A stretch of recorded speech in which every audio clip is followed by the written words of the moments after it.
Hello, family. How are you doing? I'm back again, more holistic. How are you doing today? Hope everything's going fine with you. Um, you can press subscribe and like. Do that for me, will you? Uh, okay, so what I'm going to talk about today, I'm going to get straight to the point, is animal rights. Do animals have rights? This is first time I heard this topic, I thought the person was crazy. That's been a number of years ago. I've been vegan for almost close to 25 years. Yeah, about it's going on 25 years. And I did it for health reasons. A lot of people will say that. I'm doing it for health reasons. Plus, then the more you get into it, you're reading more stuff about it, you're doing it for the animals because of, all the horrible things that's happened to animals as far as the exploitation, the conditions that they live in, all the suffering they go through, the cows with the factory farming, the cows, the chickens, the fish, as far as which you have those what do you call them, ponds or something? They forgot what it is, but anyways, yeah, they're fish farms, yeah. And so the question is, do animals suffer? Do they feel pain? A lot of people don't think so. A lot of people feel that animals are here for our entertainment and our consumption. And I'm here to say that they're not here. They're here to enjoy their life just like yours, to live it out. They don't express it in the same way you do, but they like to live and they feel pain. So that's why we shouldn't eat them and destroy them. Now, a lot of animals are slaves. Like when you go down to a city street, you see a horse pulling a cart. Yeah, that's really bad. I mean, that's not the reason they were born, is to pull your cart. And actually, animal liberation and black liberations are byproducts of white hegemony of the capitalist colonial world. Okay. And also zoos, and it's similar to in prison industrial complex. A lot of, I think there's almost 2 million black people in jail, and there's millions of animals in zoos. And people say things like, oh, they're there for conservation and educational, but that's not the real reason they're there. The real reason they're there is for entertainment. And they used to have human zoos, a lot of human zoos. And the last human zoo they had, well, I think it was in the 1950s, late 1950s. But that's just so horrible. But all of that is to justify the mistreatment of animals. And in order to say that, they say, well, that's what they're born for. There's nothing wrong with that. They're less than us. We can do with them as we want. But I guess there's a verse in the Christian Bible that talks about man should have dominion over, the planet and the animals and stuff. So, no. That's why a lot of religions, people get their ideas and their ideologies from religion, and they say they love everybody, but they mistreat the planet and all the living beings and have this sense of entitlement that they should eat flesh. Okay? So, yeah, so zoos are a leftover of imperialism. And then we can look at racism, as far as one race mistreating another one or feeling superior, feel like they want to dominate over the other race. And speciesism. Speciesism is when human beings feel that their interests is more important than another species, being that of animals. And, they feel like they have the right to mistreat them because they're more important, they're better, they're superior than animals. And that's what they were born to do. But there is a correlation between racism and speciesism. They kind of bounce off each other. It has an insensitivity, and kind of like a brainwashing and with the way people are. It's in the culture that we should mistreat animals, and it just basically justifies everything. So yeah. So basically, you take away and like in anti-blackness is take away our personhood and say we're not people, we're animals. That was one of the main things that they would say, that we're animals. They even say that today, they're animals. They love calling black people animals. They say we're animals. We don't have any intelligence. Of course, people don't say it out, but they used to have laws and stuff against it, and yeah. So a lot of that is not blatant and obvious, but it's more refined now. But the beliefs are still there. People just hide them more. Okay. So it's kind of like in the black liberation and animal liberation, they're trying to say that, uh, like we don't feel pain. That's why you go to the doctor. There's different research and statistics that they don't give black people as much medication because, after all, we don't feel any pain. If you read the book The Medical Apartheid, it talks about the different experiments that over the years that the medical society has done to people of African descent here in America and probably throughout the world. But in her book, she focuses on the United States. Check that book out. It's Medical Apartheid. I can't remember the author's name right off the top of my head. Is it Washington? I think her last name is Washington. Okay, and so yeah, black oppression and animal oppression are both products of white hegemony, capitalism, ecocide. It's all for profit and exploitation, speciesism, and all people, regardless of any race, has speciesism. They feel that animals are less than them, and they have a right to abuse them, and that's what they're there for. That's our food. If we don't eat animals, we don't. What else are we going to eat? So there's a lot of alternatives, like being a vegan. That's an alternative, or fruitarian. That's an alternative. There's lots and lots of plants out there. But then again, some people say you're hurting, the dirt and all the different biosystems, and they're being upset and everything. But yeah, something is going to be disturbed. But having a vegan diet causes less suffering than having an animal diet. Okay, and yeah, all these things like zoos, circuses, and because I've been to the circus, I've taken my kids to the zoo, but like I said, I was, I wasn't conscious, I wasn't aware of it. It wasn't important to me. I was raised just like everybody else, and even when I became a vegan, I struggled with that idea, animal rights. I was like, okay, it took a while. It took a while for me to understand it and get it. Because a lot of times people will say, well, you're putting animals over people. But no, we're all on the same level. Even though, different species, everybody and every human, non-human, has a role to play on the planet Earth. It's all a part of the ecosystem. And when you upset one, it upsets the balance. And right now, everything is totally out of order and not harmonized.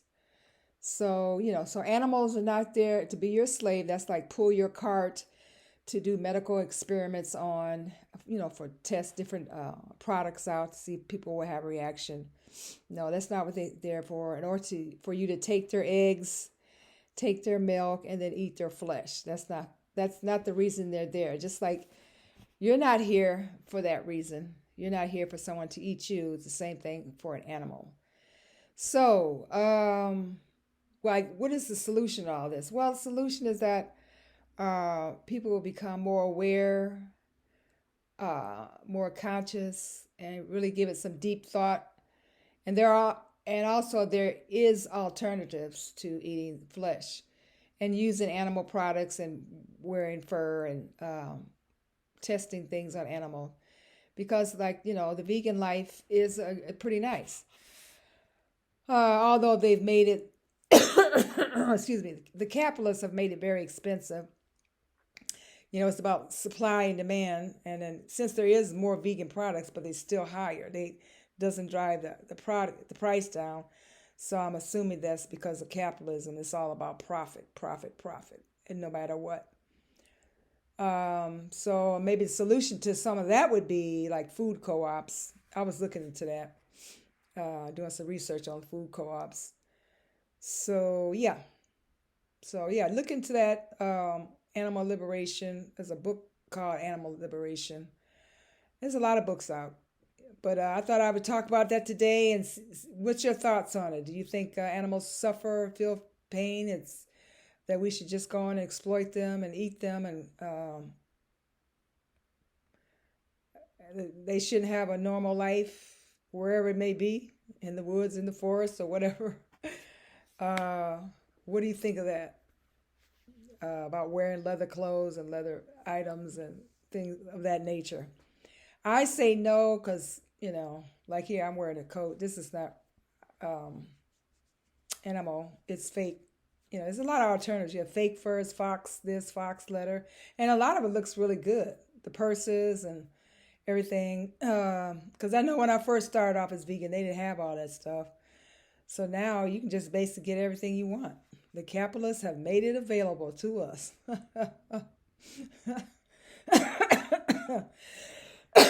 Oh, excuse me. So, what's your opinion? What do you think? You can write in the comments, or you have any suggestions or anything you want me to talk about. Okay, well, that's it for now. I'm just tuning in to touch bases with you.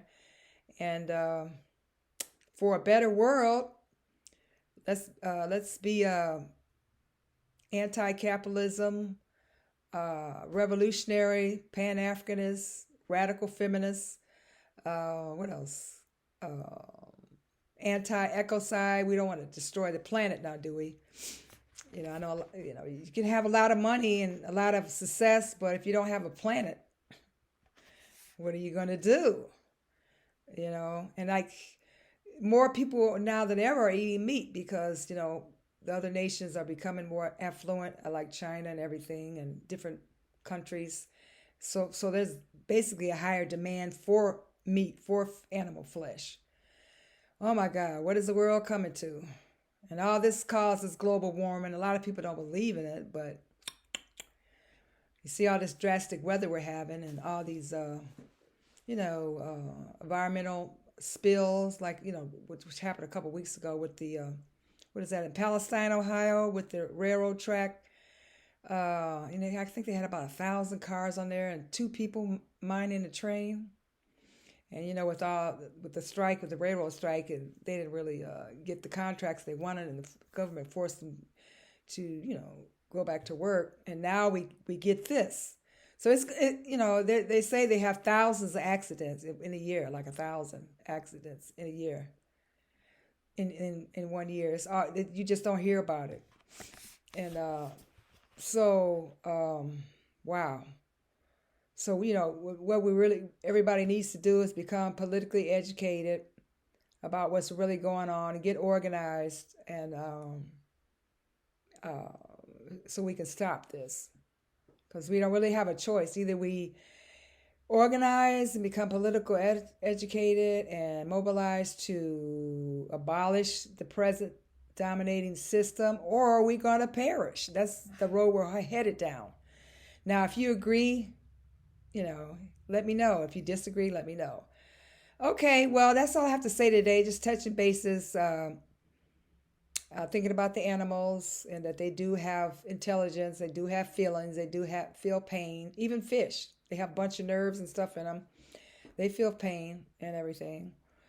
So, yeah, have some broccoli, have some asparagus, eat some watermelon, peaches. There's a lot of different foods to eat. Beans, different kinds of rice and grains. A lot of people don't like eat grains, but whatever you're drawn to. There's so many recipes out. When I started being a vegan, it was like, it was a joke. You had to make stuff up as you go. It was nothing you could go to the store and buy. I know we was vegetarian. The only thing we could get was Morning Star, but now you go to the store, they got tons of stuff. But I don't eat all that fake meat and stuff, but I do make my own stuff, like with chickpeas and stuff like chickpea patties and black bean burgers. And I just ordered this book. I'm going to order this book called something about vegan fast food. I'm going to try to see what that's like, because sometimes I just have a taste for some junk, and if you go to the store to try to buy that stuff, it's like $10 a watt. So I mean, if you make it yourself, you're gonna still buy the products, but you still come out ahead, a little bit ahead, and you can put your own seasons in it to make it taste even better, especially the chicken. Because to me, chicken out in restaurants, it don't taste good. Never tastes good. Because I know when I was a kid growing up, we didn't chicken. You didn't go out and eat chicken at somebody else's restaurant, like Kentucky Fried or something like that. That was how you ate your mama's and your grandma's and your auntie's chicken. You didn't go out and eat chicken somebody else made because it wouldn't be seasoned right.